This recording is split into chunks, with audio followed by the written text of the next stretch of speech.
তারপর সেই সুটবুট পরা লোকটার আদেশ মতন দুইজন আমাকে নাসির ইন্ডাস্ট্রির সামনে নিয়ে এগিয়ে দিয়ে গেল। তারপর আমি ভিতরে ঢুকতেই দুজন মানুষ এসে নাসির ইন্ডাস্ট্রির চেয়ারম্যানের কাছে নিয়ে গেল। চেয়ারম্যান আমাকে দেখে জিজ্ঞেস করলো, তোমার কাগজটা দেখাও। আমি অবাক হয়ে পকেট থেকে কাগজটা বের করে চেয়ারম্যানকে দিকে এগিয়ে দিলাম। উনি কাগজটা নিয়ে আমাকে বলল আগামীকাল সময় করে ওনার সাথে এসে দেখা করতে। আমি ওনার কথায় সম্মতি জানিয়ে সম্মানের সহিত বিদায় দিয়ে বেরিয়ে এলাম। আজও কলেজে যাওয়া হবে না, তাই বাসার উদ্দেশ্যে রওনা হয়েছি। বাসায় যেতে যেতে ভাবছি এই অদ্ভুত ধরনের সমস্ত কর্মকলাপ হয়তো আমার আনহার জন্যই হয়েছে। মেয়েটা হয়তো আমার জবের জন্যে মায়াকাল আয়নার সামনে দাঁড়িয়ে চাহিদা করেছে, তাই হয়তো মিরাক্কেলভাবে আমার চাকরিটা হয়ে গেছে। এসব নিয়ে ভাবতে ভাবতে রিক্সা করে বাসায় যাচ্ছিলাম। তখনই আনহা আমার সামনে একটা প্রকট হয়ে ইশারা করলো গাড়ি থেকে নেমে যেতে। আমি আনহার ইশারা মতো গাড়ি থেকে নেমে রাস্তার পাশে দাঁড়িয়ে পড়লাম। রিক্সাওয়ালা ভাড়া দিয়ে চলে গেল। রিক্সাওয়ালা যেতে আনহাকে জিজ্ঞেস করলাম, কি হয়েছে আনহা?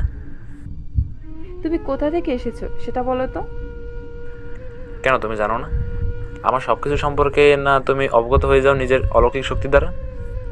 আমি জানলেও তুমি আবার বলো যে তুমি কোথা থেকে এসেছো। আনহা, আমার জব হয়ে গিয়েছে। তুমি নিশ্চয়ই গতকাল মায়াকাল আয়নার সামনে দাঁড়িয়ে আমার জন্য চাহিদা করেছিলে চাকরির জন্য, তাই না? আকাশের কথা শুনে আনহা পুরোপুরি তাজ্জব হয়ে যায়, কারণ সে তো আকাশের জন্য চাকরি চাহিদা করেনি। তার উপরে কেন জানি সে এখন আকাশে মন পড়ছে না। আনহা বড়সড় একটা শর্ট খায়, আর তার সাথে সাথে এটাও বুঝে যায় যে আকাশ হয়তো তার থেকেও বেশি অলৌকিক ক্ষমতার অধিকারী হয়ে গেছে। তাই সে আকাশকে দেখে চটজল দিয়ে জামিন থেকে গায়েব হয়ে পরিলোকে চলে যায়। এদিকে আকাশ দাঁড়িয়ে দাঁড়িয়ে আনহার এমন অদ্ভুত আচরণের কথা চিন্তা করছে। সে অনেকটা সময় রাস্তার পাশে দাঁড়িয়ে থাকে আনহার জন্য, কারণ শুরুতে তার মনে হয়ে গেছে আনহা 3 সেকেন্ডের নিয়মবিধি মেনে পরিলোকে গিয়েছে, কিন্তু 3 সেকেন্ডের জায়গায় 10 মিনিটের বেশি সময় হয়ে গেছে। আকাশ আনহার জন্য অপেক্ষা করছে, কিন্তু আনহা তার জমিনে আসেনি। তাই সে আবার একটা রিক্সা নিয়ে বাড়িতে চলে যায়। বাসায় এসে সে আনহার অদ্ভুত আচরণ সম্পর্কে ভাবতে শুরু করে। সে সময় তার মা তার রুমে এসে তাকে বলে, তোর বাবা তোকে নিচে ডাকছে, তাড়াতাড়ি নিচে নেমে আয়। আচ্ছা মা, তুমি যাও, আমি আসছি। মা চলে গেল। তার কিছুক্ষণ পরে নিচে বাবার সাথে দেখা করলাম। হ্যাঁ বলো বাবা। তোর সমস্যাটা কোথায় আকাশ? কই, কিসের সমস্যা বাবা? আমি অসুস্থতার জন্য আজকে কাজে যেতে পারি নাই। আর উপরে তোর হাবভাব দেখে মনে হচ্ছে তুই কলেজে যাস নাই। কাহিনীটা কি একটু বলবি? আমি যেদিনে বাসায় থাকি সেদিনেই দেখি তুই বাসায়। তুই পড়ালেখা করিস কখন? বাবা আসলে একটা কাজে গিয়েছিলাম, তাই কলেজে যাওয়া হয়নি। তোর কলেজ থেকে কাজ বেশি হয়ে গেছে, হ্যাঁ? তুই তো দেখছি আমাকে কবরে না পাঠিয়ে শান্তি হবি না। একে তো আমার রক্তমাংসে শুষে শুষে খাচ্ছিস, তার উপরে আবার পড়ালেখাতেও ফাঁকিবাজি। তোর মধ্যে আমি সত্যি পরিবারের জন্য ভালোবাসা নামক কিছুই দেখছি না। অবশ্যই থাকবে বা কি করে? আমার রক্ত হলোতে ঠিকই আমার কষ্টটা ভর্তি। অন্যের মালা তুলে এনেছি দেখে আজকে এই অবস্থা তোর। তোর মায়ের কথা না শুনে সেদিন রাস্তার পাশে তোকে ফেলে আসাই উচিত ছিল, তাহলে আজকে এই দিন দেখতে হতো না। কেউ না কেউ তোকে তুলে নিয়ে যেত। বাবার মুখে সব কথাবার্তা শুনে কলেজেটা মোচড় দিয়ে উঠলো। বাবা কিসব বলছো তুমি? সত্যিই বলছি। তোর মতো কোলাঙ্গারকে পথের ধার থেকে আমাদের উঠিয়ে আনাটাই সবচেয়ে বড় আমাদের ভুল ছিল। তাই তো তোর জন্মদাতা মা তোকে ময়লার স্পটে রেখেই চলে গেছে, কারণ তারা জানতো তুই ভবিষ্যতে গিয়ে একটা অকম্যা ফোলা হবি, যে কিনা মানুষের রক্ত মাংস শুষে বড় হবে। তোর ভবিষ্যৎ তারা আগ থেকেই জেনে তাই তোকে এভাবে ময়লার স্পটে রেখে চলে গেছে। আর সেই ময়লা আমরা ঘরে তুলে এনে জীবনের সবচেয়ে বড় ভুল করেছি। যদি সঠিক করতাম তাহলে সংসারের জন্য কিছু করার তোর মাথায় চিন্তা থাকতো।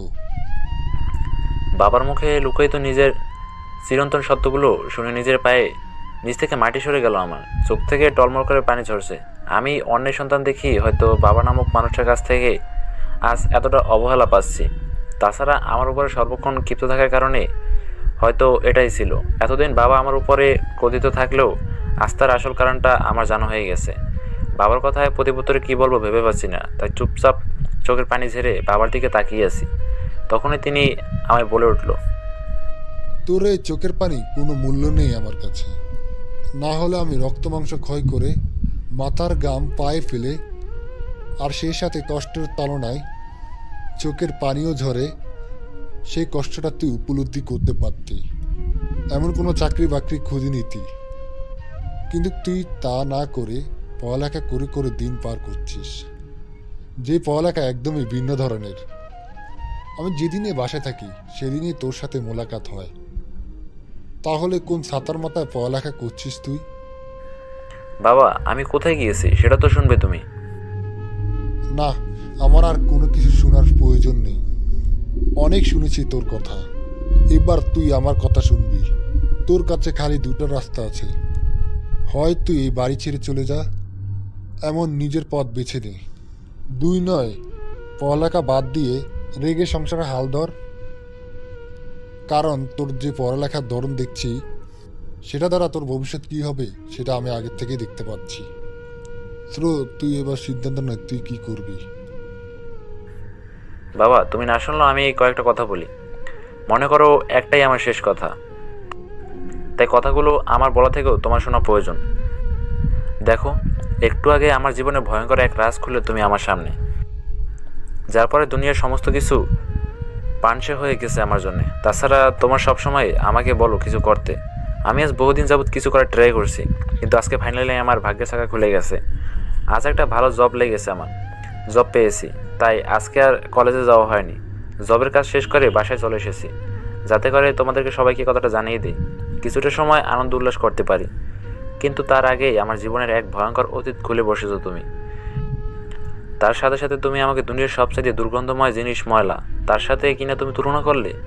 শুধু তাই নয়, আমার জন্মসূত্রটাকেও খারাপভাবে ডেডিকেটেড করলে তুমি। যেখানে আমি তোমাদের সবাইকে খুশি সংবাদ দিতে আসলাম, সেখানে তোমরা আমাকে একদম পা দিয়ে কষলে মাটির সাথে মিশিয়ে দিলে। বাবা আমি ভাবতেও পারিনি যে আমি অন্যের সন্তান। বাবা আমি ভাবতেও পারি না যে আমার উপরে তোমার জন্মানো ক্রোধটা শুধু এই কারণেই। আমি তোমার সন্তান নই, তবে সমস্যা নেই, এখন আমি জেনে গেছি। এরপর আর আমার জন্য তোমাকে আর কোনো ধরনের কষ্ট করতে হবে না। আমি আগামীকাল সকালেই চিরতরে চলে যাব, আর এই মুখ তোমার সামনে আর কখনোই পড়বে না। তবে আমার একটা কথা শুনে এটা ভেবো না যে আমি চাকরি পেয়েছি বলে ঘর ছাড়ছি।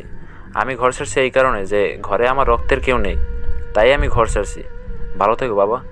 আমি খালি আজকের দিনটাই এ বাসায় থাকবো, আগামীকাল সকাল হলে আমার চেহারাটা তুমি আর দেখতে পাবে না।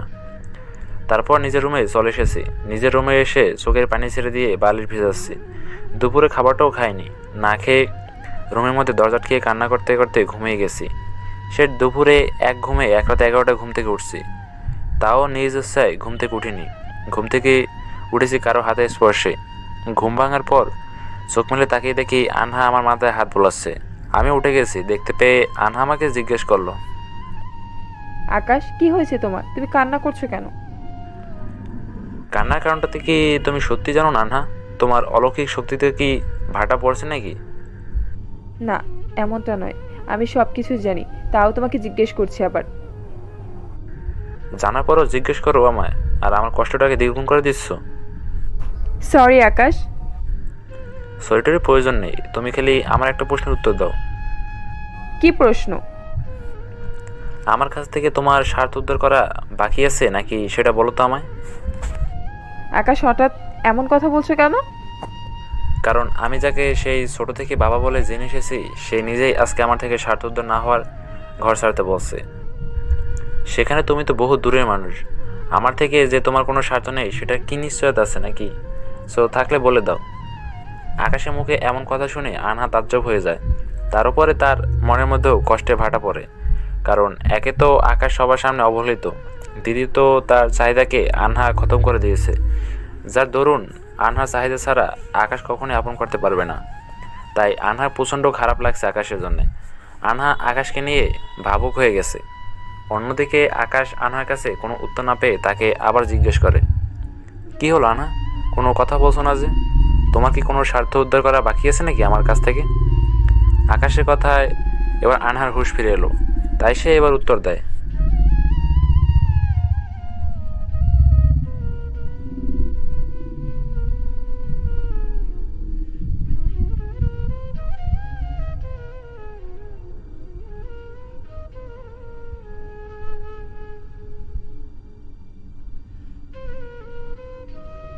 হুম। আচ্ছা আকাশ, আমি যে 11টার দিকে চলে আরে বাবা নামক মানুষটাকে থেকে যে কষ্ট পেয়েছি তার তুলনায় দুনিয়ার সব কষ্ট ফিরে পড়বে। তার মানে তুমি কষ্ট পেয়েছো আমার আচরণে? না, কষ্ট পাইনি, তবে অবাক হয়েছি, কারণ হুট করে কখনো তো আমায় না বলে চলে যাও না, তাই আর কি। আসলে পরিপালকে একটু সমস্যা হয়েছিল, যার কারণে তাড়াতাড়ি করে চলে যেতে হয়েছে। আনহা আকাশকে 11টার বিষয় নিয়ে মিথ্যা কথা বলে, কিন্তু আকাশ এটা ধরতে পারে না। ও আচ্ছা আচ্ছা, এখন আবারও চলে যাও, কাল সকালে জমিনে এসো আবার। না, আমি এখন যাব না। আজ সারা রাত আমি তোমার সাথে থাকবো এবং তোমার সুখ দুঃখের কষ্টের ভাগী হব। কি প্রয়োজন আনহা এমনটা করা? আকাশ, একদম কথা বলবে না তুমি। আমি থাকবো তো থাকবোই। ওকে ঠিক আছে, তোমার ইচ্ছে। হুম, আমার ইচ্ছে। আচ্ছা, তুমি চোখটা বন্ধ করো তো একটু। কেন? আরে করো না। হ্যাঁ করলাম। আমি চোখ খুলতে বললে চোখ খুলবে, আমি না বলা পর্যন্ত একদম চোখ খুলবে না। আকাশ চোখ বন্ধ করে কয়েক সেকেন্ড যেতেই আনহা আকাশ চোখ খুলতে বলে। আকাশ চোখ খুলেই অবাক হয়ে যায়, কারণ আনহা তার শরীর থেকে অনেকখানি কাপড় সরিয়ে ফেলছে, যেটা থেকে আকাশ তাজ্জব হয়ে আনহাকে জিজ্ঞেস করে, এই কি করছো কি এটা? কি করছি সেটা দেখতেই পাচ্ছ, খামাখা প্রশ্ন করো না তো। আনহা আকাশকে থামিয়ে দিয়ে তাকে শক্ত করে জড়িয়ে ধরে তার গালে চুমু খেতে আরম্ভ করে। আকাশ আনহার স্পর্শে কেঁপে ওঠে, কিন্তু সে আনহাকে কিছুই বলে না। সে তার মতন তার কাজ চালিয়েই যাচ্ছে। আনহা আকাশের গলার বুকে অনেকটা সময় ধরে চুমু খায়, তারপর হুট করে সে আকাশকে বলে ওঠে, এই, তুমি আমার সাথে সঙ্গ দিয়ে তোমার মনের সমস্ত কষ্ট বিদায় করে দাও। আকাশ আনহার আচরণে প্রথমবার কিছু না বললেও এবার বলে বসে, আনহা, আমি এসব করে নিজেকে শান্ত করতে চাই না। আমার একটা ঠাঁই দরকার, মাথা গুজার। এছাড়া আমার কিছুই প্রয়োজন নেই। আচ্ছা, তাহলে আমার বুকে মাথা রেখে শুয়ে থাকো তুমি। ঠিক আছে শুভ, কিন্তু তুমি নিজের কাপড় ঠিক করো, কারণ না হয়তো ভিতরে শয়তান মানুষকে কুমন্ত্রণা দেবে, যাতে করে অন্য কিছু করে বসবো আমি। তো কি হয়েছে? অন্য কিছু করতে তো আর বলিনি। না, তাও আমি এসব কিছু এখন করতে চাই না। বিয়ের পর হাজারো রাত পরে থাকবে এসব করার জন্য, তখন স্বামীর অধিকার নিয়ে সেসবই করব। আচ্ছা ঠিক আছে যাও, আমি তোমাকে আর খেয়ালি আচ্ছা ঠিক আছে যাও, আমি তোমাকে আর খেয়ালহীন করব না। তবে যেমন চাইবে আমি তেমনটাই করব, কারণ তোমার মতো মানুষ হয় না এই দুনিয়াতে। তোমার জায়গায় অন্য কোনো ছেলে হলে এতক্ষণে হয়তো অনেক কিছুই করে ফেলতো, কিন্তু তুমি আমার সঙ্গ চাও, তবে সেটা ভিন্নভাবে, আর আমি তোমাকে তোমার চাহিদা মতোই সঙ্গ দেব। সো এবার একটু আমার পাশে বসে শান্তি নাও, আমার কোলে মাথা রেখে শুয়ে পড়ো। সকাল হলে আমি তোমাকে ডেকে দেব, পরে তুমি তোমার গন্তব্যের উদ্দেশ্যে বেরিয়ে যেও। ঠিক আছে। তারপর আনহার বুকে মাথা রেখে ঘুমিয়ে পড়ছি। ভোরের আজান হতেই আনহা আমায় ডেকে দিয়েছে। ঘুম থেকে উঠে দেখি তার বুকে এখন মাথা রেখে শুয়ে আছে, আর সেও সারা রাত আমার সাথে ছিল। বেশ খুশি লাগছে আনহার বুকে মাথা রেখে সারা রাত কাটাতে পেরে। বহুদিন পর একদম তৃপ্তি পুড়িয়ে ঘুমিয়েছি, কিন্তু পরক্ষণেই মনটা খারাপ হয়ে গেল ঘর থেকে চলে যাব বলে। কিন্তু মন খারাপ করলেও আমার কাছে আর কোনো অপশন বাকি নেই, বাধ্যগত আমার ঘর ছাড়তে হবে। তাই নিজের বই পুস্তক এবং কিছু জামাকাপড় নিয়ে কাউকে কিছু না জানিয়ে ঘর থেকে বেরিয়ে গেছি। ঘর থেকে বেরোনোর সময় চোখজোড়া পানিতে টলমল করছিল। তার সাথে মায়ের জন্য অনেক খারাপ লাগছিল। মা হয়তো এখনও কোনো কিছুই জানে না আমার বিষয়, আর এই ঘরে খালি একজন মানুষই আছে যে কিনা আমাকে কোনো স্বার্থ ছাড়াই ভালোবাসে। মায়ের ভালোবাসাকে ত্যাগ দিয়ে চিরতরে ঘর থেকে ছেড়ে দিয়েছি। তারপর ঘন্টা দিনেক সময় রাস্তা কাটিয়ে নাসির ইন্ডাস্ট্রিতে চলে গেলাম। সেখানে গিয়ে চেয়ারম্যানের সাথে পাকাপোক্তভাবে কথা বলে চাকরির বিষয়টা নিশ্চিত করে নিলাম। তিনি আমায় আগামীকাল দুপুর 2টা থেকে অফিসে যেতে বলেছে। আমার ডিউটি হচ্ছে দুপুর 2টা থেকে রাত 8টা পর্যন্ত, আর বাকি সবার জন্য সকাল 10টা থেকে রাত 8টা পর্যন্ত।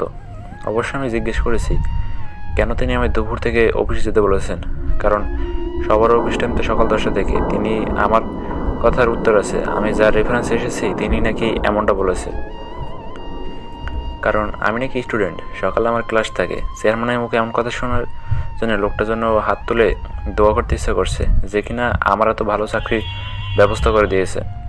তবে বর্তমানে হাত তুলে দোয়া করার মতন পরিস্থিতি নেই, তাই মন থেকে দোয়া পাঠিয়ে দিলাম লোকটার জন্যে। পরিশেষে চেয়ারম্যান আমার হাতে একটা খাম ধরিয়ে দিয়ে বলছে আগামীকাল থেকে ঠিক 2টায় অফিসে চলে আসতে। আমি খামটা হাতে নিয়ে অফিস থেকে ভদ্রতার সহিত বেরিয়ে এলাম। বাহিরে এসে খাম খুলে দেখি সেটার ভিতরে টাকার একটা বান্ডিল, তার উপরে আমার একটা কাগজও আছে। আমি টাকাটা পকেটে রেখে কাগজটা ওপেন করলাম।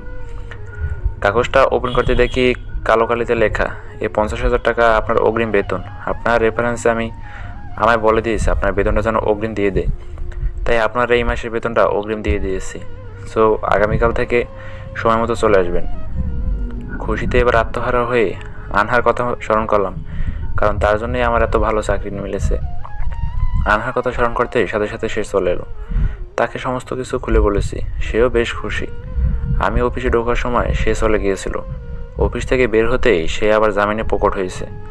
তারপর দুজনে মিলে আমার জন্য একটা বাসা ঠিক করলাম থাকার জন্যে, যেটার মাসিক ভাড়া 8,000 টাকা। আনহা অলৌকিক শক্তি দ্বারা অনেক জিনিসপত্র এনে দিয়েছে আমাকে।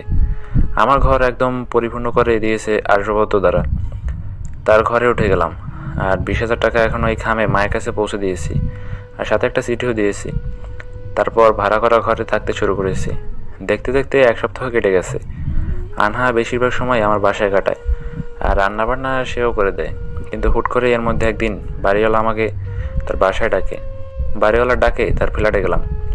তেনার ফ্ল্যাটে যাওয়ার পর কাজের লোক এসে বলল সোফায় বসতে। তিনি নাকি পাখির ঘরে রান্না করছে। রান্না শেষ করে কিছু সময়ের মধ্যেই আসছে। আবার বাড়িওয়ালা একজন মহিলা। বসে বসে সোফায় ওয়েট করছি, আর আশেপাশে তাকিয়ে ঘটাকে খুঁটিনাটি দেখছি। তখনই ঘরের দেয়ালে টাঙিয়ে রাখা একটা ছবি দিকে আমার চোখ গিয়ে আটকে পড়ে। যে ছবিটা দেখার পর আমি সাথে সাথে বসে থেকে উঠে গেলাম, কারণ ছবিটা একটা বাচ্চা ছেলের, এবং এই ছবির বাচ্চাটার মতন একটা বাচ্চা ছবির মায়ের কাছে আছে। সেটা তিনি বহু আগে আমায় দেখিয়েছিল। এই ছবিটা নাকি আমার ছোটোবেলার ছবি, কিন্তু কথা হচ্ছে একদম হুবহু সেম চেহারার ছবি এই বাড়িওয়ালার বাসায় কেন? মাথা তো কিছুই খেলছে না। একরোখা হয়ে তাকিয়েছি দেয়ালে টাঙিয়ে থাকা ছবিটার দিকে। এভাবে কয়েক মিনিট কাটতেই বাড়িওয়ালা মহিলাটার উপস্থিতি টের পেলাম। তিনি রান্নার কাজ সেরে আমার কাছে এসেছে, তাই নিজেকে সংযত করে সালাম দিলাম। তিনি আমার সালামের উত্তর দিয়ে জিজ্ঞেস করলো, কি হলো বাবা, তুমি এই ঘরে উঠেছো আজ 1 সপ্তাহ, কিন্তু এর মধ্যে একবারও তোমার সাথে আমার মোলাকাত হয়নি। তার উপরে তোমার বিষয়ে পুরোপুরিভাবেও আমি কিছু জানি না। আর আমার বাসায় তুমি কমফোর্টেবল কি না সেটাও তো তুমি বললেনি।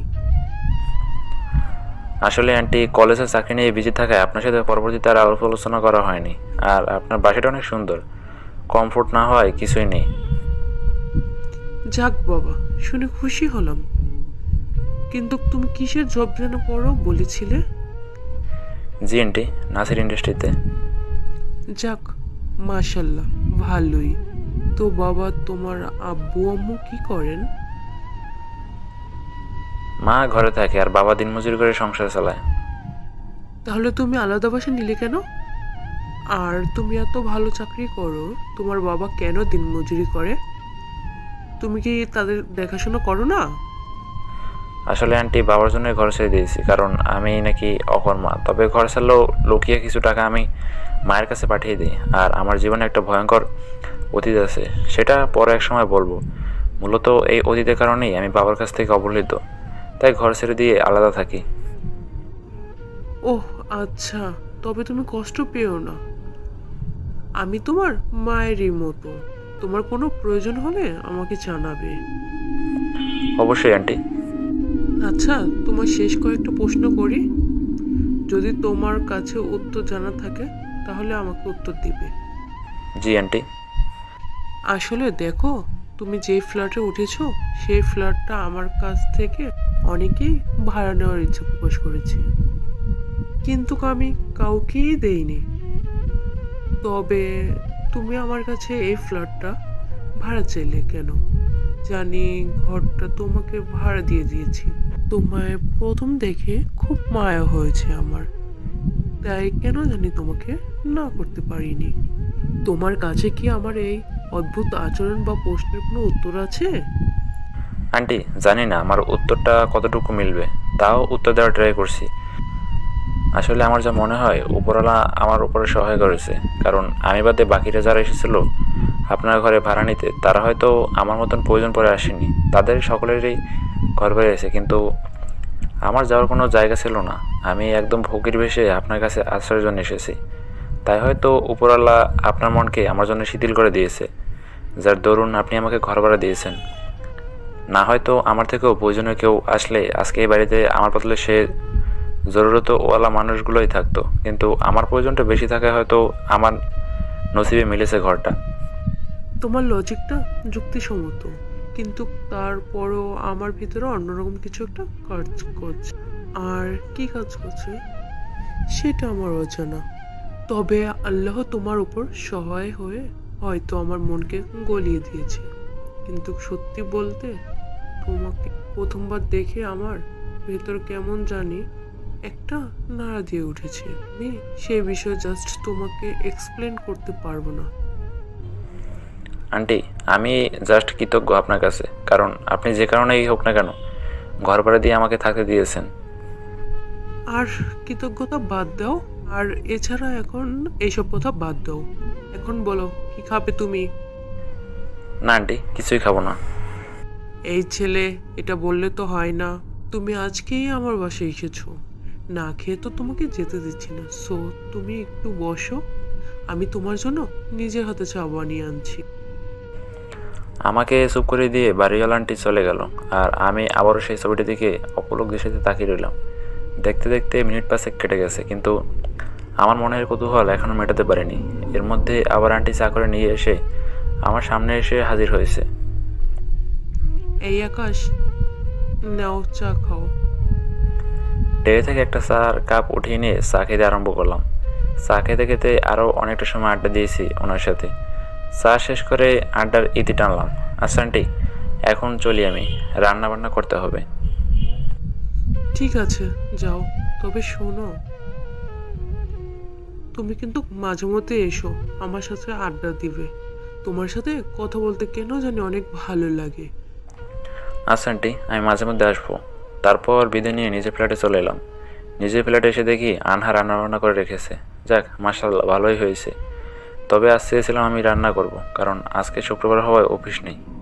কিন্তু আনহা রান্না করে আমার কাজ কমিয়ে দিয়েছে। অবশ্যই সবসময় আনহা রান্নাবান্না করে।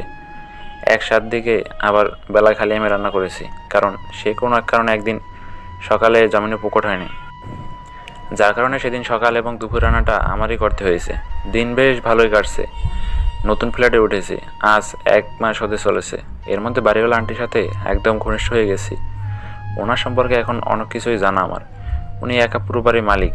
ওনার হাজব্যান্ড নাকি সেই বহু বছর আগে ওনাকে ছেড়ে চলে দিয়ে গেছে। উনি ওনার হাজব্যান্ডকে অনেক বেশি ভালোবাসতেন, যার কারণে তিনি আর বিয়ে শাদী করেনি। ওনার জীবনের অনেক কাহিনী উনি আমার সাথে শেয়ার করেছেন, কিন্তু সবিসে পিসি ছেলেটার বিষয়ে কোনো কিছুই বলেনি। আর আমিও একবারই জিজ্ঞেস করিনি, কারণ মানুষ স্মৃতিকে ফ্রেমে বন্দি করে। ওনার স্মৃতিটা কি কষ্টদায়ক নাকি আনন্দ, সেই বিষয়ে আমি এখনও ক্লিয়ার নই, তাই জিজ্ঞেস করিনি। হতে পারে আমার জানতে চাওয়াটা ওনার কষ্টের কারণ হয়ে দাঁড়াবে। এভাবে একদিন এক শুক্রবারে ওনার সাথে আড্ডা দিয়ে বাসা থেকে বের হলাম কিছু কেনাকাটার জন্য। ঘড়ি কাটা 7টা ছুঁই ছুঁই। কেনাকাটা শেষ করে বাসায় ফিরছিলাম। হুট করে কয়েকটা মানুষকে দেখে আমার হৃদয় কেঁপে উঠল, যার দরুন চুপচাপ রাস্তায় দাঁড়িয়ে পড়লাম। আর মানুষগুলো দাঁড়িয়ে গেল। মানুষগুলো আর অন্য কেউ নয়, তারা হচ্ছেন আমার বাবা মা এবং ছোটো বোন সাহিবা। 3 জন মিলে হয়তো ঘুরতে বের হয়েছে। তাদেরকে দেখে চোখ টলমল করছে। ঠিক সেই সময় মা নামক মানুষটা আকাশ বলে ডাক দিল, এই আকাশ, এদিকে আয়। মায়েটাকে কয়েক কদম সামনে এগিয়ে গেলাম, কিন্তু তৎক্ষণাৎ বাবার বলা সেই অপমানজনক কথাগুলো মনে পড়ল যে আমি নাকি পথের কুলাঙ্গার। তাই আবার পিছনে মুড়ে হাঁটা সেখান থেকে বাসায় চলে এলাম, কারণ মা একা নয়, মায়ের সাথে বাবাও আছে। চোখ দিয়ে টুপটুপ করে পানি পড়ছে, কিন্তু আমার কিছুই করার নেই, কারণ আমি সেই মানুষগুলোর জীবনে একটা বোঝা হয়েছিলাম। তাই এখন তাদেরকে মুক্ত করে দিয়ে নিজের সংগ্রামী জীবনে পা রেখেছি। আর দূর থেকে তাদের চাহিদা মেটানোর ট্রাই করছে। আমি চলে আসার সময় মা অনেক কয়েকবার চেঁচিয়ে ডেকেছে, কিন্তু আমি তার পিছু ফিরিনি। সেখান থেকে এসে বাসায় মনমরা হয়ে শুয়ে আছি। এর মধ্যে আন্না ঘর থেকে নাস্তা নিয়ে বের হয়ে এলো। সে রান্নাঘরে নাস্তা রেডি করছিল, আমি ফিরে আসলে আমায় খেতে দেবে বলে। সবাই হয়তো ভাবছে আনহার কাছে অলৌকিক শক্তি থাকার পরেও সে কেন নিজের হাতে রান্নাবান্না করছে। আসলে আমি তাকে বলছি শক্তির প্রয়োগ না করে আমার জন্য নিজের হাতেই রান্না করতে, কারণ ভবিষ্যতে আমি তার হাতেই রান্না খাবো। আর সে এখন বেশিরভাগ সময় আমার বাসাতেই থাকে। দিনের বেলায় পরিপালকে 3 সেকেন্ডের রোজ মোতাবেক যাতায়াত চলে, আর সন্ধ্যা হলে একদম সারা রাতের জন্য জমিনে নেমে আসে, আর সকালে সূর্যোদয় হওয়ার আগে চলে যায়। এভাবেই দিন কাটছে আমাদের। কিন্তু আমি মন খারাপ করে শুয়েছি দেখে আনহা আমার জন্য বানানো নাস্তাটাকে টেবিলের উপর রেখে দিয়ে আমার কাছে এসে জড়িয়ে ধরে আমাকে বলতে লাগলো, এই পাগল, একদম মন খারাপ করো না।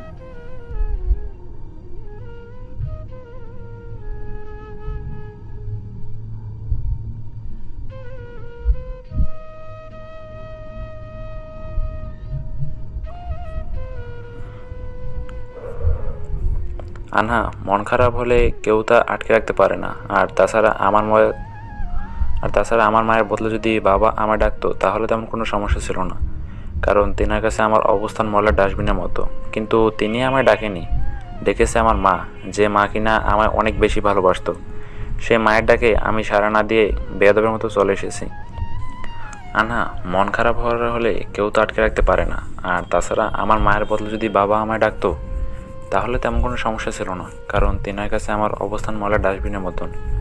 কিন্তু তিনি আমায় ডাকেনি, ডেকেছে আমার মা, যে মা কিনা আমায় অনেক বেশি ভালোবাসতো। সে মায়ের ডাকে আমি সাড়া না দিয়ে বেয়াদবের মতো চলে এসেছি, যার দরুন আমার চোখ থেকে অনেক পানি ঝরেছে। এই বিষয়ে আমি নিশ্চিত। তো বলো, মন খারাপ হবে না কেন? যে মা আমায় ভালোবাসে আমি তার চোখ দিয়ে পানি ঝরিয়েছি। আকাশ, তোমার কথা ঠিক, কিন্তু কি করব বলো? তোমার কাছে তো এছাড়া আর কোনো অপশন ছিল না, তাই তো এমনটা করতে হয়েছে তোমার। আনহা, অপশন থাকুক আর না থাকুক, মায়ের চোখ থেকে তো পানি ঝরেছে আমার জন্যে। আকাশ, প্লিজ নিজেকে সামলে নাও। দেখো, পরিস্থিতি সবসময় নিজের অনুকূলে থাকে না। কিছু সময় পরিস্থিতির চাপে আপন মানুষকে কষ্ট দিয়ে পরিস্থিতি ঠিক করতে হয়। আর তুমি এমনটা করছো। তুমি যদি তোমার মায়ের ডাকে সাড়া দিয়ে তার কাছে যেতে, তখন যদি তোমার বাবা এসে তোমাকে দেখতো, তাহলে সে তো আবার অনেকগুলো কথা শোনাতো। তখন তো তুমি কষ্ট পেতে,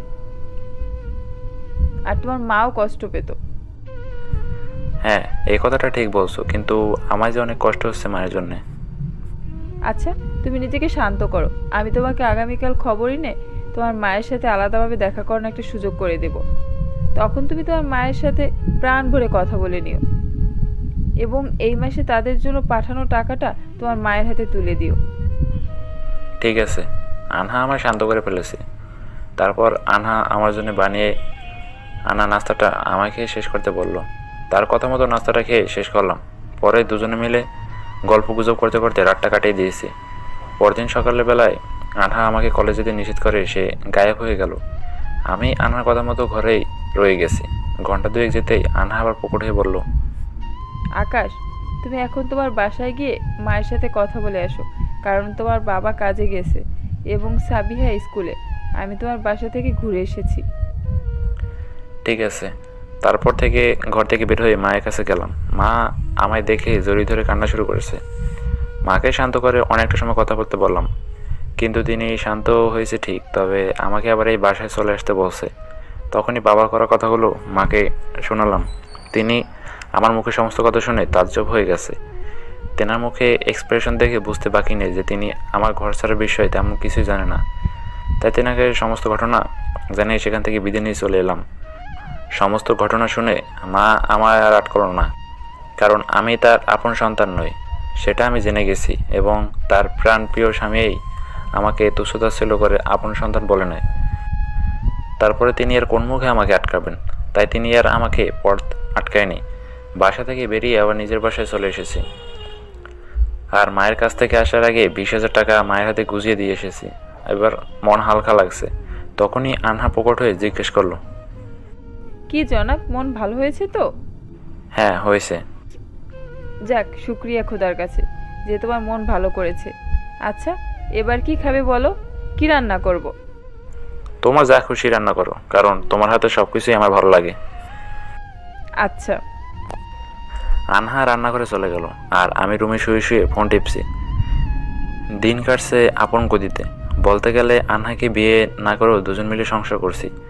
এভাবে আরও সপ্তাহ 10 উইক কেটে যায়, কিন্তু হুট করে একদিন আনহা জমিনে আসে না। সারাদিন আনহার জন্য অপেক্ষা করি, কিন্তু সে দিনটায় আর জামিনে আসে না। পরদিনও অপেক্ষা করছি, কিন্তু আনহা আজও আসেনি। এভাবে 4-5 দিন কেটে যায়, কিন্তু তার আসার কোনো নামগন্ধই নাই। এবার মাথা খারাপ হয়ে গেছে আনহার জন্য। আজকে 4-5 দিন ধরে আনহা জমিনে প্রকট হচ্ছে না। তার কারণটা কি? চিন্তা হচ্ছে প্রচুর আনহার জন্য। তাও নিজেকে শান্ত করে আরও 2 দিন অপেক্ষা করে সিদ্ধান্ত নিলাম, এরপরও যদি না আসে তখন হয় কিছু একটা ভাবা যাবে। এর মধ্যে শেষ অপেক্ষা আরও 2 দিন 3 দিন পেরিয়ে গেছে, কিন্তু আনহার কোনো দেখাই নেই। আনহাকে আজ 6 থেকে